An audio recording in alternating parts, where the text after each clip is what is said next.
আসসালামু আলাইকুম ভিউয়ার্স। আজকে আমরা এসেছি প্রায় 200 বছরের পুরনো একটি বটগাছ দেখতে। বটগাছটির অবস্থান নওগাঁ জেলার মান্দা উপজেলার ভালাইন ইউনিয়নের বলসিং গ্রামে। এই আঁকাবাঁকা রাস্তাটির দুই পাশের সৌন্দর্য অসাধারণ। কৃষকরা তাদের আমন ধানের চারা রোপণের জন্য জমি প্রস্তুত করতে শুরু করেছে। আমরা যারা শহরে থাকি তাদের মাঝে মাঝে গ্রামে আসা উচিত, গ্রামের শান্ত স্নিগ্ধ সৌন্দর্য উপভোগ করার জন্য।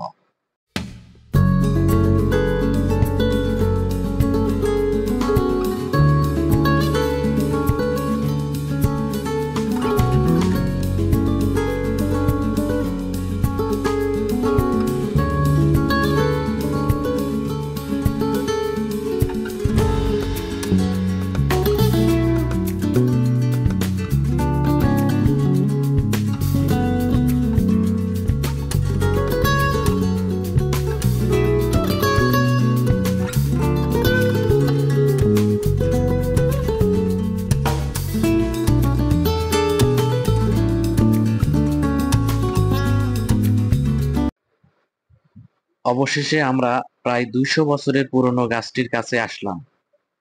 গাছটি দেখে অবাক হয়ে গেলাম।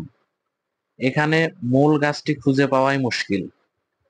তবে আমরা স্থানীয় বাসিন্দাদের কাছ থেকে জানতে পেরেছি মূল গাছটি অনেক আগেই বিলীন হয়ে গেছে। এখন গাছের যে একাধিক গোড়া দেখছি সেগুলো কালের বিবর্তনে প্রধান গাছ থেকে লতাগুলো নেমে মাটিতে গেড়ে গিয়ে এগুলো এখন অনেক মোটা এবং শক্তিশালী হয়ে গিয়েছে।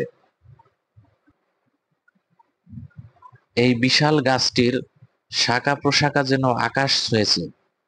শিকড়গুলো মাটির বুক চিরে বেরিয়ে এসেছে নিচে। শত বছর ধরে সে দেখেছে গ্রামের মানুষের হাসি কান্না, যুদ্ধ, সংঘাত আর ভালোবাসার গল্প। বয়স তার শত বছর ছড়িয়ে গেছে।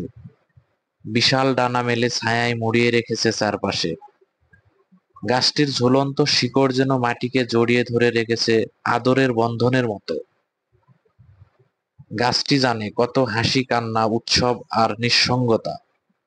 সে নীরবে দেখে যায় সময়ের প্রবাহ, কিন্তু কোনো দিন ক্লান্ত হয় না, ভেঙে পড়ে না, শুধু ছায়া বিলিয়ে বেড়ায় সকলের জন্য।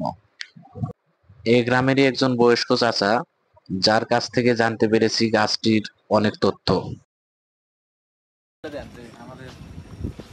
গাছের বয়স কত আঙ্কেল? গাছের বয়স 200 বছর পার হয়ে যাবে। এবং ধাননুড়ি পাতারেডা সবাই বলে আয়াপুর ভাষা কি বলছি পাতারেডা, তাই দাদা গেল দাদি গেল চাচা গেল বাপ গেল হামাজ আছে, আবার সাল পলারও দেখবে, তাও গাছ ওইভাবে থাকবে আর 500 বছর। এই তো